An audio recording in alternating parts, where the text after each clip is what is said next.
The video you're about to watch is from the Brand Podcast Summit, brought to you by Lower Street. We're a podcast agency for brands. This was a 2-day event that brought together some massive companies like the New York Times, LA Times, Morgan Stanley, Atlassian, REI, YouTube, Spotify, a ton of companies, all gathered to talk about what has worked for them in podcasting and not worked for them over the last 12 months. And looking forward, what are they planning and looking at over the next 12 months? So if you're a marketer looking at podcasting this year, or you have a podcast and you're looking to improve on it or get more out of it, I think you're going to find a ton of value here. And so for more videos just like this one, head over to lowerstreet.co/events. And you'll also find information there about future conferences and summits we have coming up. So head over to lowerstreet.co/events. The Brand Podcast Summit. Sometimes when a brand goes on to embark on a podcast, sound design can be something that gets a little bit overlooked. It's easy to sort of forget about it or to sort of undervalue sound design.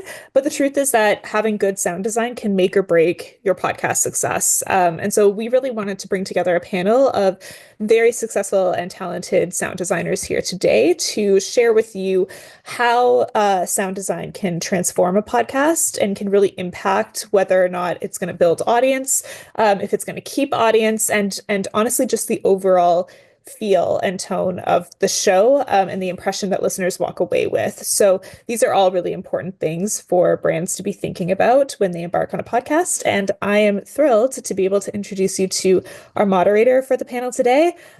He is from Lower Street, our very own head of post-production, Alex Bennett, and I will let him take it from here. Just quickly a reminder to put your questions in the Q&A chat, and I will be back at the end of the session to make sure that all three of our guests today answer all of your questions. Thanks so much. Thank you so much, Annalisa. Hello, everyone. Hope you've been having a good day. I am Alex, and I'm joined today by Mark and Marion. And first of all, a bit about myself. I'm head of post-production at Lower Street. I've been editing podcasts in one form or another for about 8 years now, which is a very long time in podcasting world, I think. I spend an awful lot of time in Pro Tools turning raw audio into finished episodes for a whole range of clients here at Lower Street. And I'm so excited to get to talk shop about sound design and post-production here, because sound designers and audio engineers are a reclusive bunch. So it's great that we've got three of us here together in the same virtual room. Like I said, I'm joined by Mark Angley and Marion Lozano. Marion, would you like to introduce yourself first? Sure. My name is Marion Lozano, as Alex just said. I'm a sound designer and composer for the New York Times. I primarily am writing music for The Daily, Modern Love, Hard Fork, The Interview, Wirecutter. I am specifically on the newsroom side of things when it comes to music. But then additionally, I am sound designing for not only within the newsroom, but also the video team, the social team, the New York Times graphic desk, our games team sometimes. They need some blips and bloops as well. And I am a contributing composer for a children's podcast called Wow in the World, where I sound design and engineer. Amazing. I find it's always really great to work on as wide a range of things as possible. It's amazing the crossover you find. I'm sure you find as well. Yeah, absolutely. It keeps things interesting. Yeah.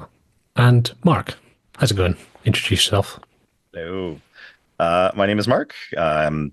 Also, until fairly recently, I worked with Pacific Content, another branded podcast agency that Lower Street has since become part of, acquainted with. And while I was there for over the last 5 years, worked on also a pretty wide range of different kinds of shows, a lot of documentary things, a lot of we always like to think of it as, you're making a branded show, but really the people are there just for good stories and good storytelling, and that can take a lot of different forms. One of the ones that I sort of took point on more recently was season 4 of Tea Mystery, which was the untold story of Concord, which was a pretty amazing project where one of our producers went to Europe and interviewed a bunch of the surviving members of the Concord project. And it was very much a labor of love and pretty special thing, honestly. Before that, I came from more of a film and television background, so was a re-recording mixer for, again, all kinds of stuff. I live in Vancouver, so a lot of our work tends to sort of overlap a lot with the post-production scene from LA. So, lots of Netflix stuff, lots of Hallmark Christmas movies, just if you need to feel good.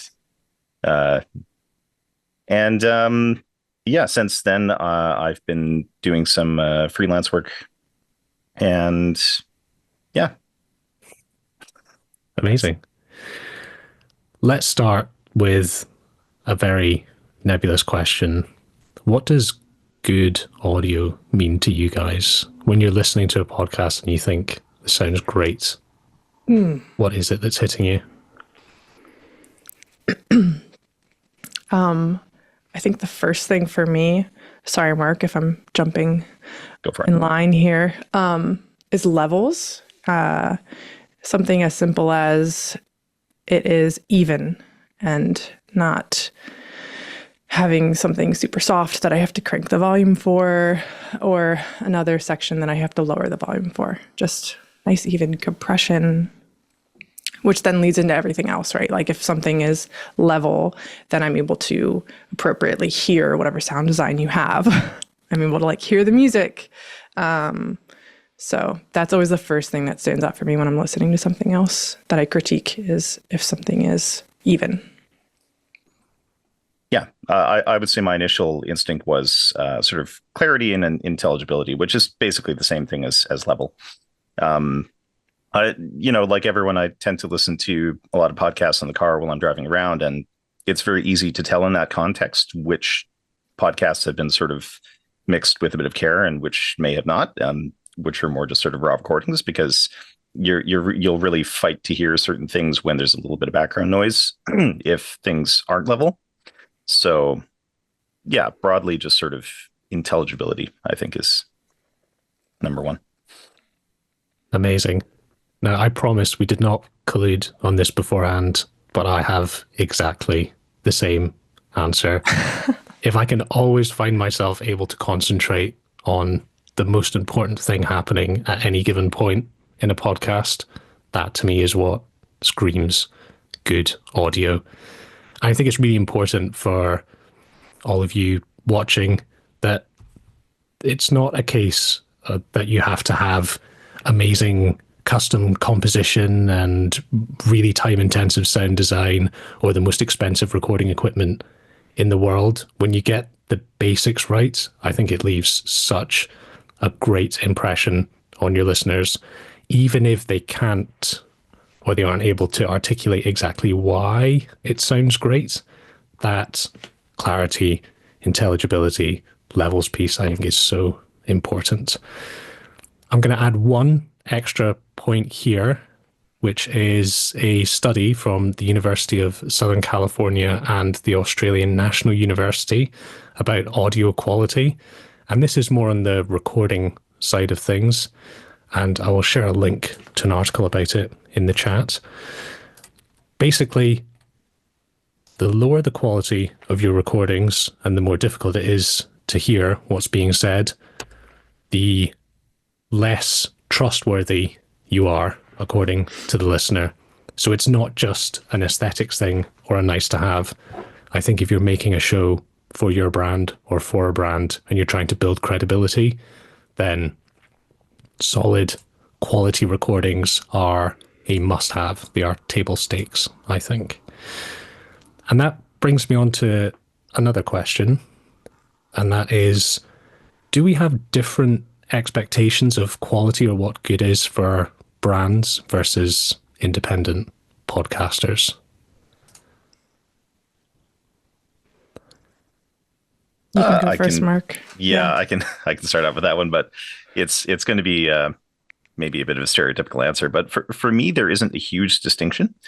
Um, if I'm mixing a piece of content, I'm trying to make it sound as good as I can pretty much all the time. But I think that the stakes might be a little bit higher for branded shows because the podcast is, meant to be an expression of that brand's values. And like really, honestly, a lot of it comes down to, if you can't hear what people are saying, if you're struggling with that initial sort of understanding what's going on, then you're not going to be able to process the rest of the work that went into the show. It's honestly an accessibility issue if your podcast doesn't sound good. And I think that most brands would care about that maybe even slightly more than independent podcasters or people who are just sort of releasing, something more for themselves or for the artistic pursuit of it. Like you have a little more license to make things more dynamic and maybe less overtly obvious. Sort of the difference between like, an art film sometimes, or let's take, Interstellar. People criticized Christopher Nolan because they couldn't hear what was going on during the rocket launch. But the whole point of it is that rockets are really freaking loud and you wouldn't hear everything that they're saying. That's okay to do in a movie like Interstellar, probably not for a branded podcast because you kind of want to hear what's going on, number one. Yeah, absolutely. I tend to think about it in terms of, I don't think it's a case of the ceiling gets higher, but rather the floor maybe gets raised a bit. And so those points that we were talking about at the very start, I think go from nice to haves to need to haves, especially if you're spending a bunch of money on a show as well, because what's the point? It should sound like $1 million if you're spending money on it. Very true. I agree. I think that there's not a big difference in terms of if I'm the person working on it versus if I'm the listener. I think I have the same standards across the board. It's important that the basics are met, the level and the specification of whatever you're putting out into the world. And I like the way you phrase that, Alex, that the floor gets higher versus the ceiling getting lower, which to me, I'm understanding that as if you are a company that doesn't have a lot of money, you're not trying to do something that's like way out there. You're not trying to create some sort of explosive scene that you have no idea how to sound design. Maybe your script is just more simple. So yeah, I think for me, it always comes back down to the basics and that the standard is the same across the board. Yeah. So now that we've talked about the basics, let's dive into some examples, which I think lean more on the fancy end of things, which is great because it's really good fun to listen to.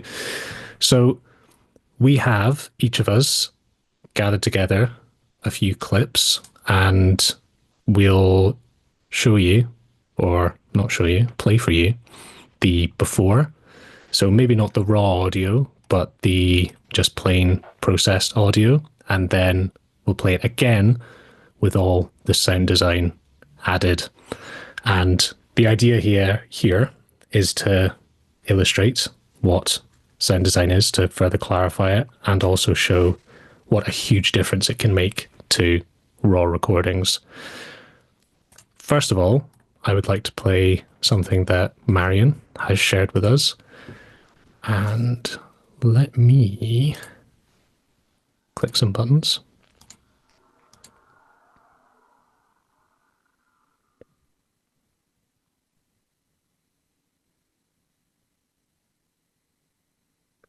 Here we go. So this is the before. Whoops, I did it again. Didn't shut my cabin door. Let a grizzly bear in. Oh, baby, baby, whoops, it went right ahead and took over my bed. Guess I'll sleep outside instead. And here is the after.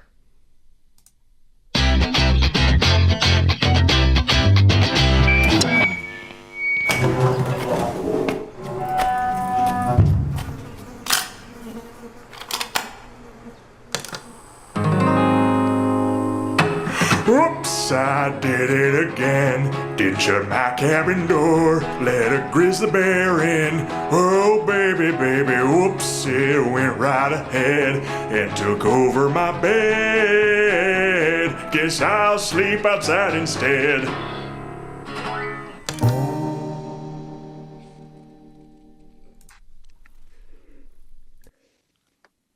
I love it. I'm not sure if I want more context, but can you give us some, Marion? Just leave it as that. Next example.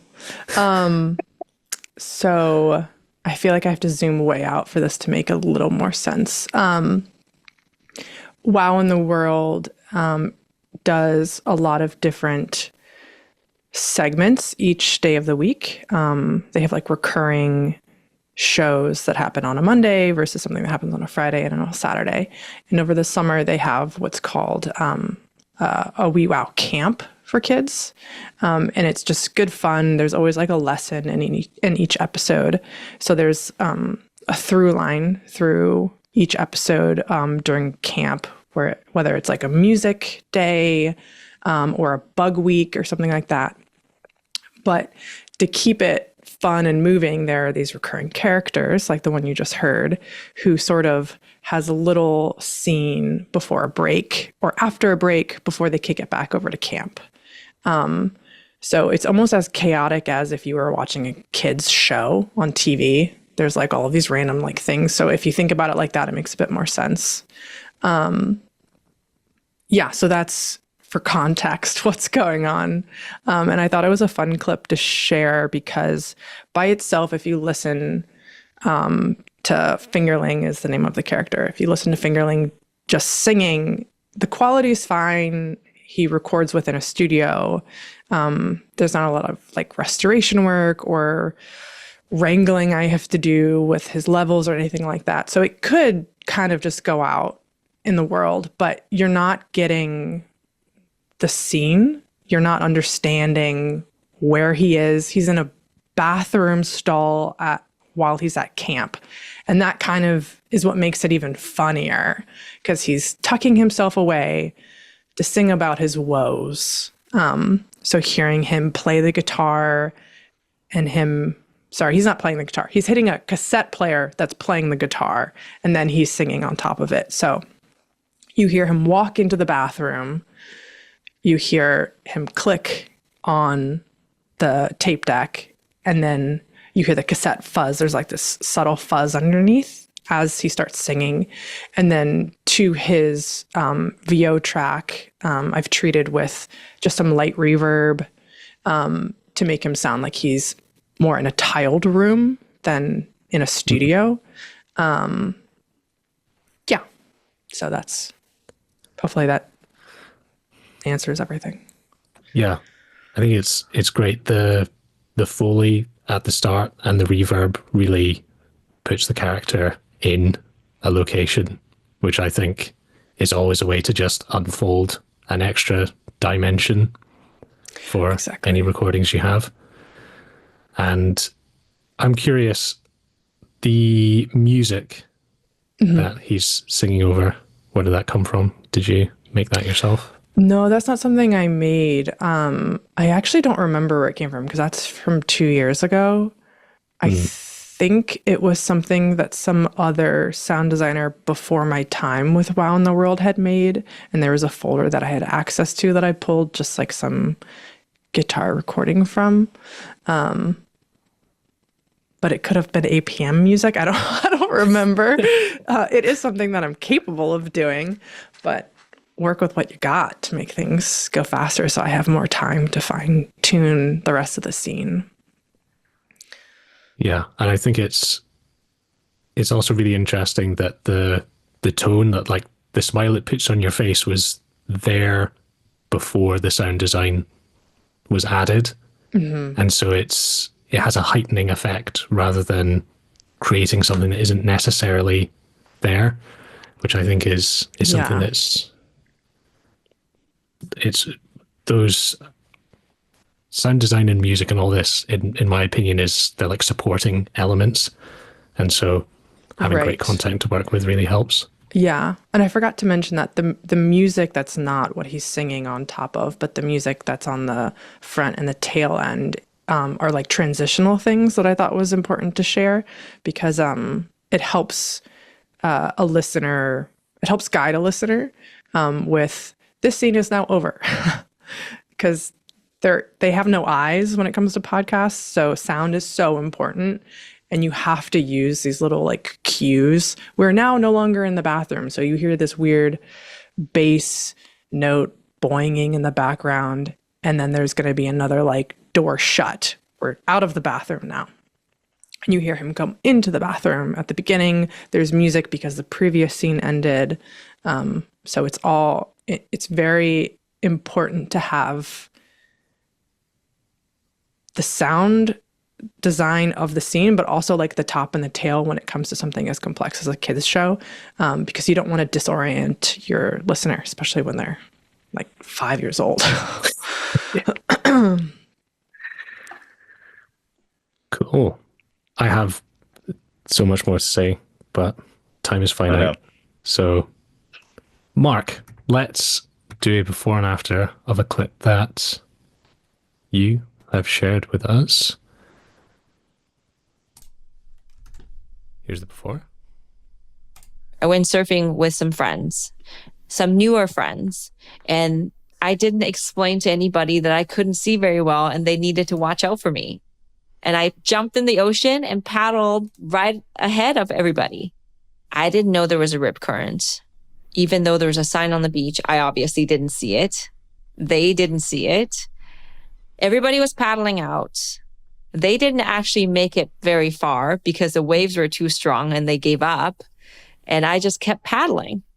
I just kept paddling and paddling and paddling. And I started getting seasick because it was getting picked up by a wave and then dropping down and getting picked up and dropped down. And I looked back and Let's hear the after.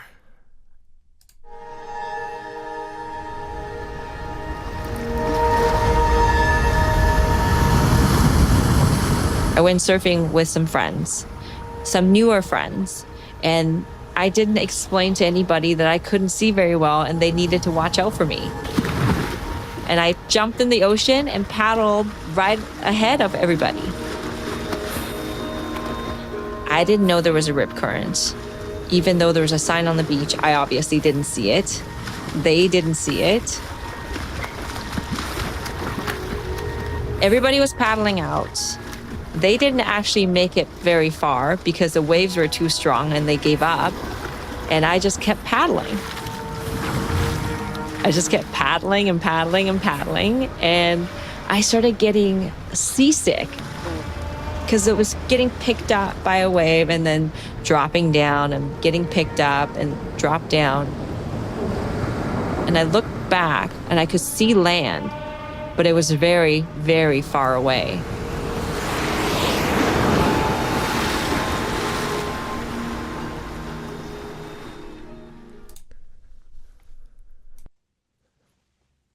Amazing.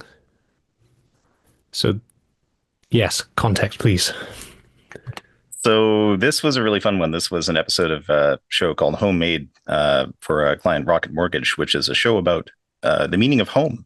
And this was an interview with a surfer from California, I believe, who is mostly blind. So it's sort of her experience. One time she went out and had a bad time in the ocean, and it's a cold open for an episode, so like there's a little bit of an expectation to create some sort of heightened stakes or emotion. And even listening to the initial interview recording just dry, like you can tell there's a lot of emotion in her voice. So the goal for me was to, at least try to put the listener on that surfboard with her voiceover kind of as a separate thing guiding the scene. And it's a tricky thing to do, because if you're going to make that kind of immersive scene and you're going to put someone in the middle of the ocean, you kind of have to go all in. Otherwise, it doesn't really sound particularly convincing. We actually, you might have been able to hear some kind of breathing as if she was paddling along. We actually got her to record those breaths after the fact. Like, hey, could you just like roll a few minutes of just like wild surfboard paddling exertions, please? And I think she was a little weirded out by it, but like, sure. And I think that, you have to do what you can to try and sell library sound effects as all kind of coming together to form one cohesive. I wouldn't call it 100% realistic scene. I would call that maybe slightly heightened realism, because, you're out in the middle of the ocean. You're not going to hear individual sort of paddles of your hands all the time. It's just going to be a wash of noise and water. And really, if you're a person out there, half the time you're going to be like under the water anyways. So again, it's always a challenge, sort of how committed you are to like full kind of perfect realism, which is impossible in sound. Versus like artistic license. And then the music comes in, and, how do you choose the music, and how much do you want to try and support the emotional tone of things without overriding it with your own sense of what the emotion should be. And so that's a really good point, because it's one of the things that jumped out to me was the music at the start. It doesn't it's not too prescriptive emotionally.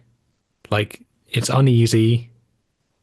You feel as though it's kind of asking a question of you, but it's not like dun dun dun Riptide kind of music, which I really like. I think it's so important to give the listener the opportunity to kind of make up their own minds when they're listening to stuff. And the point on realism, I always think about it in terms of our job is just kind of to evoke or kind of spark an image, because you can get lost in the sauce when you're trying to make things too realistic, I think.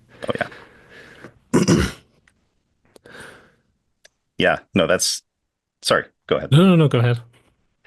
I was going to say, just while we're on the topic of music, like Marion, you mentioned APM, and that's one of the libraries that people tend to go to because it's so comprehensive. And one of the things that we relied on very heavily was the concept of stems in music, which is where you have a composer will make a track, but then they'll break out that track into individual elements that you can bring together. So almost always, when we were using library music, we tried to find tracks with those stems so that you don't have to use, like, I think this was probably only 2 stems out of, 6 or 8 or whatever that were available in that track, because the whole thing had crazy percussion and all these like kind of melodic lead elements that would distract from kind of what's happening. So that's kind of a good thing to keep in mind. Yeah, absolutely. So we are running out of time. What I'd like us to do is I have one more before and after to play.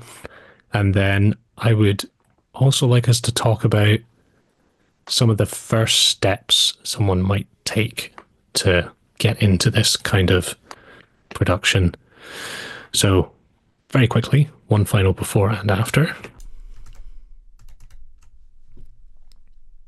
This is KK Park, a real warehouse compound stretching across a couple of acres and entirely surrounded by tall concrete walls and fences with electrified wire at the top. Armed guards walk the perimeter. Danny is led inside. He's brought into a room where they tell him exactly what's happening. Sit down. Maybe by now you get it. You're not doing e-commerce for us. You're here to scam people for money. That's your job. And you're not leaving. In that moment, I started panicking. No, I don't want this job. That's not why I came. I won't do that. Get them out of here. I won't. This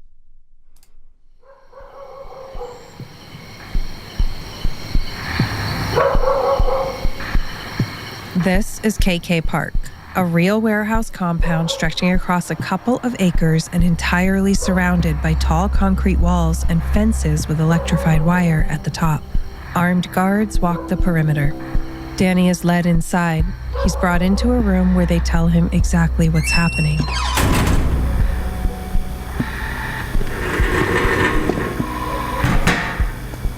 Sit down. Maybe by now you get it. You're not doing e-commerce for us. You're here to scam people for money. That's your job. And you're not leaving. In that moment, I started panicking. No, I don't want this job. That's not why I came. I won't do that. Get them out of here. I won't.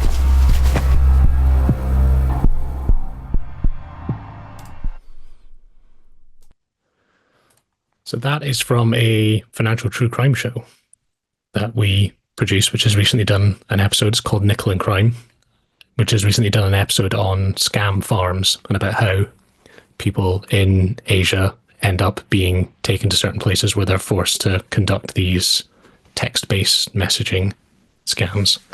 And the episode goes through a series of scenes in between regular VO and expert interviews, and so it's just a case of bringing some life out of those scenes. I'm going to throw it over to you guys. If there's anything you'd like to add on that.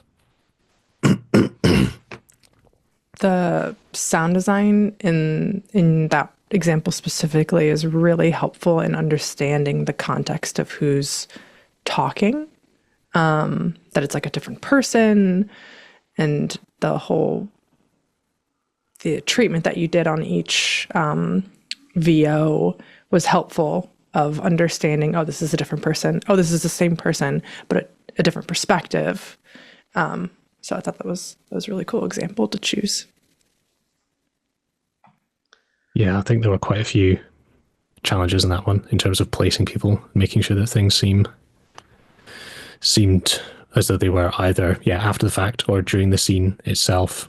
And then in this case, we made our own music for this particular episode, for most of the episodes, although it is slightly less in line with Mark's example, insofar as I think on a tonal level we were very much telling people what to feel with the music here, which I think in scenes like this is totally valid. Okay, we're actually a little bit over schedule, but I've seen some comments and I would like us to just give a couple of pointers. So people in the audience, they've listened to us talk about sound design. It sounds really cool. I think it's such an interesting part of the podcast making process. If someone is in a position where they are currently, maybe they have like a theme tune at the start and the end and some people talking in between and they want to take things up a level, what should be their first port of call?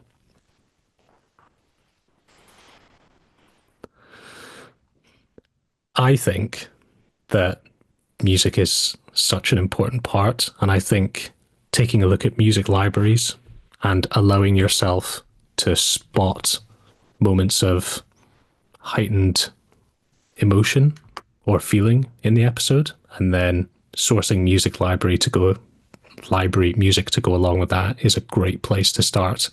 You'll start developing your antenna for tone, and you'll also, I think, just have a great time experimenting with it. That is where I would start. What about you, Mark? Yeah, no, for me, it took, I would say, several years of going through the exercise of attempting to find and once select and then edit in music that was appropriate for a podcast, because like you said, tone is everything. And, in podcasting where, someone's choosing to listen to your episode, it's not like you're fighting for their attention. And, the sort of whole experience of listening to a podcast as like an audio only medium, you don't, people's ears are more sensitive to tone. So it's something that you just kind of have to do over and over. Like you have to go, okay, here's this piece of interview of field tape of whatever it is. What could work? Because there's 1,000 different things that could work. It's just, what do you have the time to find and sort of use? Just going through that exercise over and over of finding something, editing it in, you listen through and maybe that part doesn't work, and maybe I need to thin this part out. Maybe I need to, see if there's stems and remove some instruments. That process just takes practice. Before I give my answer, as a composer, I feel like I would be remiss to say original music is king. So if you do have the means to hire or commission a composer for, at the minimum, a theme song, by all means do it. Because the worst thing is to hear your theme that you pulled from a library used on another show. We've all been there. Yeah. But there are some excellent libraries out there. And I do understand that music is expensive. So going beyond just like a theme song, if you have a need for recurring music, by all means use a library. That's a really hard thing to answer with where do you begin? Yeah. But I think maybe investing in plugins, like an appropriate beginner pack, whether it's like a fab filter to make sure you have really good equalizers and compression and reverbs to choose from. That's a really good place to start. Or sound toys, if you already have a set of plugins that you use for EQ and compression and all that. Maybe the next step is sound toys. If you wanted to get a little more experimental, they have probably both those companies have a suite of plugins that I use quite regularly. So yeah, I would say that might be the best place to start, just to make sure your stuff sounds even and level and intelligible. And all those companies have bundles that go on sale pretty regularly, so you can, yes, Black Friday just happened, but a few times throughout the year, the FabFilter Pro bundle, I think, is a really good kind of starter. Yeah. So we're talking about library music, which are websites and services that you can pay a subscription or for individual tracks, and you can then use them in your podcast to add to the content. And then also plugins, which are devices for processing audio within whatever editing software you use, which will let you do things like treat the audio, bring the best of its qualities to the fore. Amazing. Thank you so much, Mark and Marion. We are now getting into the Q&A zone. Wow. Here she is. Hi, Lisa. Hello. Awesome. So yeah, I'm excited to ask the three of you some of the questions we have in the chat. There are some pretty specific questions, which is great. I think people are really keen to just hear, your advice and your based on your experience. So one of the questions that came up that I also have, this is something that I've noticed in a lot of podcasts that I think is like a big struggle for, especially like if you're making something that's a little bit more stripped back, or like more of a chat style show, an interview style show, particularly like with panel conversations, this comes up a lot. How do you distinguish between two voices that sound very similar? If you have two speakers that are, maybe going back and forth, would you have any tips for how you can sort of distinguish between the two of them? So I'll say two ways, one of which maybe Mark and Marion will agree with or not, I think is not an ideal way of doing it. I hear it fairly often, is slightly panning two similar voices. So one sits more in one ear, one sits more in the other. Mm-hmm. I don't like that. It just feels odd, the unbalanced sound. The way I tackle it usually is with EQ, I will just add a bit more high end to one person's voice than the other. So though they sound similar, one will be a bit more sparkly, a bit more present, and the other one will sound a bit more dead, a little bit more subdued. And that's a good way to get some differentiation between the two voices.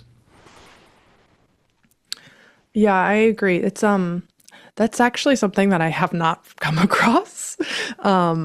But I like if it came across my desk this morning, I would probably lean into the frequencies, and I would make, if it's two men and they both have very boomy voices, I would pick one who, if I'm looking at the spectrum, looked like he had more of a deeper voice just looking at it. I would probably lean into that and cut some of the highs and then boost the high. Like I would exaggerate it. Yeah, that's an interesting question. It's not something that I've come across. If it's an interview, I probably wouldn't do any sort of panning. Panning is something that, like I do for the kids show, because they're talking to each other and they're in different spots of the room. But if it's a serious talk show, yeah, I think I would lean more into EQ and maybe degrade the quality a little bit too, on just pick one person. That's strange. Yeah, I haven't come across that.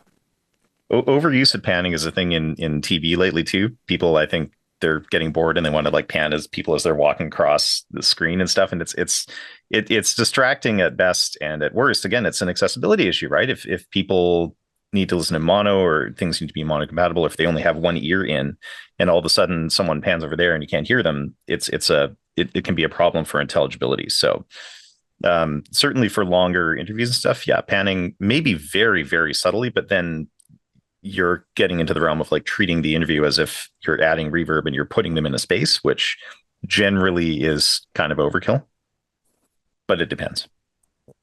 Yeah, when I'm talking about the panning, I'm basically being passive aggressive about In Our Time, which is a BBC podcast where they pan all of the panelists, and I hate it.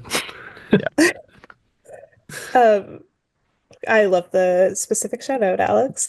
There's a lot of questions in the chat asking for very specific recommendations. So I'm going to start with your favorite music library. I know that we all sort of agreed that working with a composer to get original music is the best. Do you have a recommendation on a music library that people should check out? Let's just start with you, Alex.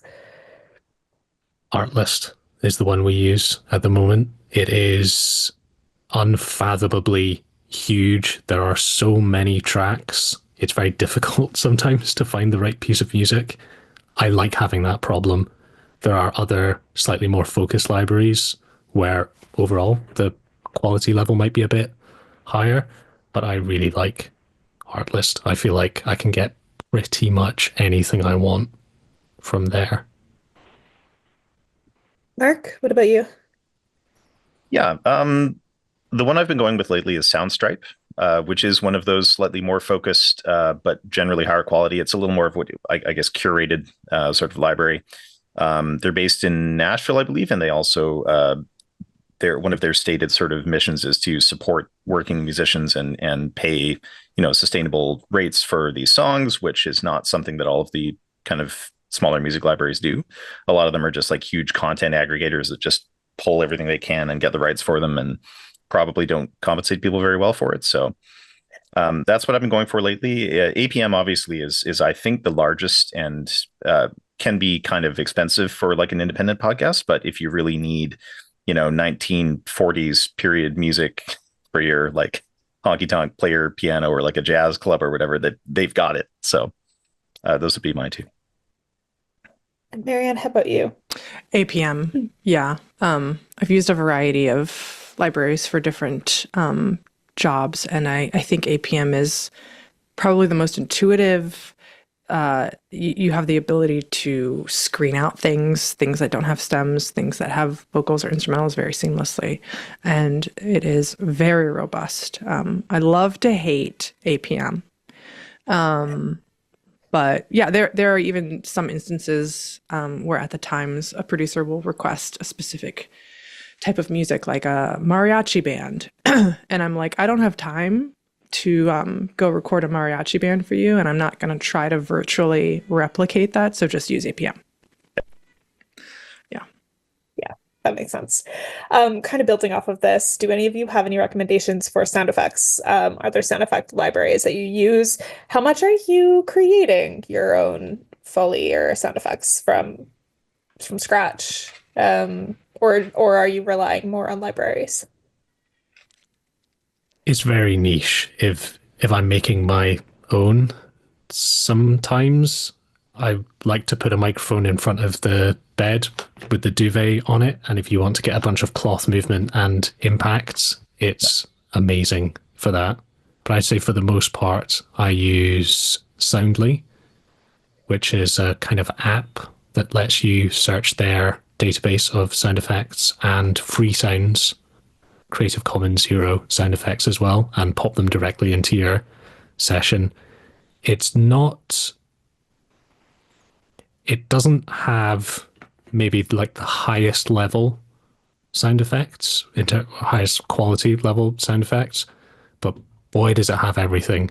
So I was doing a soundscape for a metro station in Paris a few months ago, and wouldn't you know it, there was a like multi-channel recording from that metro station in Soundly. It's great.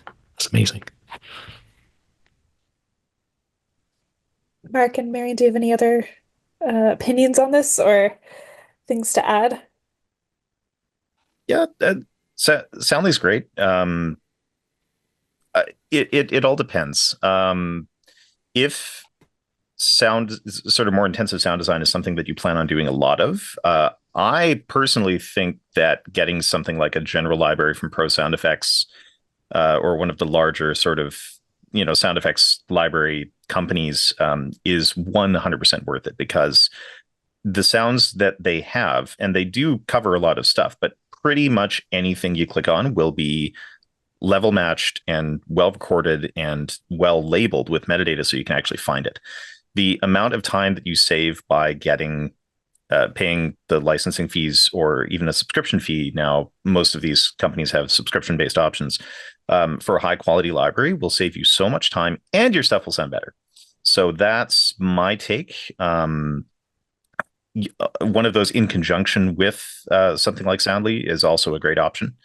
But that's sort of my take, because I've spent a lot of time combing through terrible sounding libraries and spending half an hour trying to find a sound and then still not getting anything in the end of it. So sorry, Marion, I think I jumped on you there. No, it's okay. Yeah, it depends on the request or the prompt. But if I'm using a sound effects library, I'm using SoundSnap. And then if I'm recording myself, I'm recording myself. There's sort of this traditional, or this phrase in sound design that's like, or in podcasting, garbage in, garbage out, right? All of you have heard this, I'm sure. And that's sort of something that we've lived by for a long time in podcasting. There are now a lot of AI tools that have come out that are pretty effective in improving the sound quality of a piece of audio. I know this is veering into sound engineering as well. So I realize like this conversation was more about sound design, but I am curious if the three of you have opinions on using some of those tools to clean up audio that you get. And if you have opinions on, when you would choose to not maybe clean it up, or if you make those decisions, like at what level, like say you get a piece of audio and it has a whole bunch of background noise, are you using these tools to clean that up? Are you leaving some of that background noise in there? Like, how do you sort of treat that? And do you have opinions on how we should be thinking about that? Mark, let's start with you. Well, you're going to get tired of this answer, but it depends. One of the interviews from that show on the Concord project was with a very, very sweet gentleman named Stanley, who was one of the original engineers. And the interview was in his house, and he had a nice grandfather clock in the corner of the room. And you had this nice sort of ticking of this antique clock in the background. And that was, I wouldn't say an integral part of his story, but it was a really important texture. And if I had just thrown that in a general sort of broadband noise reducer, and especially into like an AI sound enhancement tool, it would completely remove that and the texture and that little bit of life, the air tone from his room. So in that case, I'm glad that I didn't use one. In other cases where we get recordings and they're less than ideal for whatever reason, we've had recordings from people kind of crammed into the back of an office. They're like a legal aid working with a nonprofit, and they're just doing the interview off the side of their desk when they can.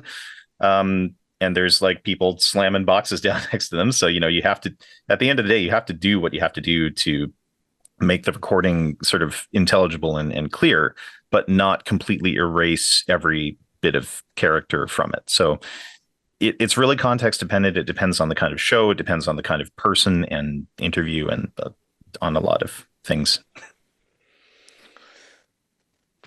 Marion, do you have anything to add to that? Yeah.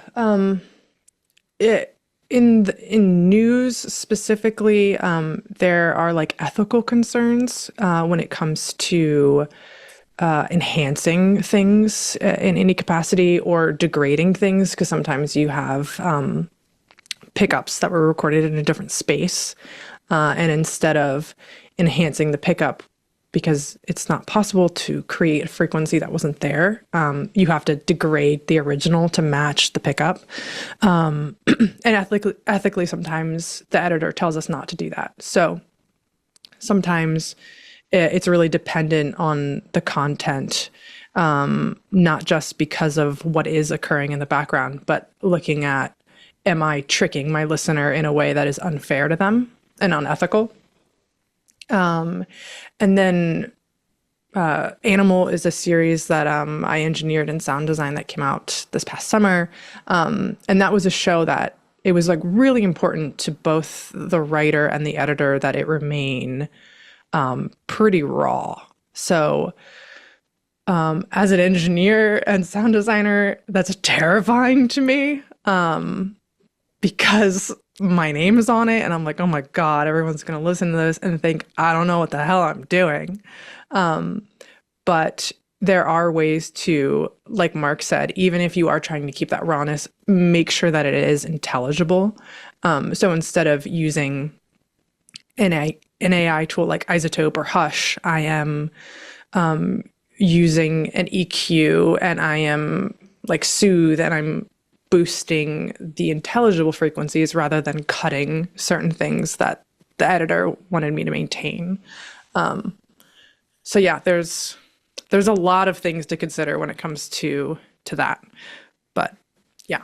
For what it's worth, Mark is a great sound designer, and he loved that show. He recommended that show. Animal, like multiple times of the summer. So, not to speak for you, Mark, but I was just gonna say I really enjoyed these. Sounds like you're there. I really enjoyed it. Oh my God! Alex, if only you knew how long it took to do the wind. Sorry. No problem.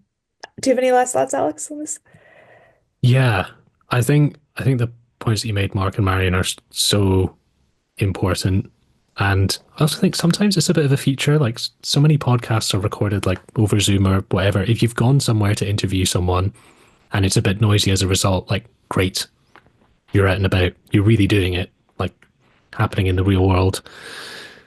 We do, on fairly rarely, use some AI enhancement tools as a Hail Mary, basically. We've done everything we can. It still sounds a bit rubbish, so chuck it in. Does it sound, to loop right back around to our first point, does it make it more intelligible?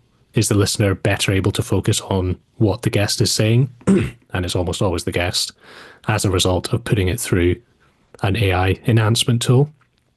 And if the answer is yes, then we go for it.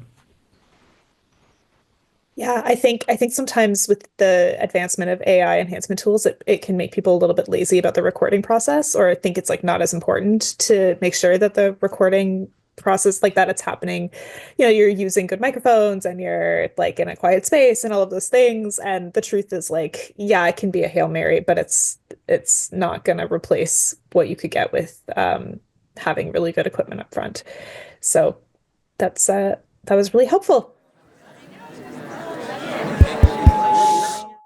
The Brand Podcast Summit.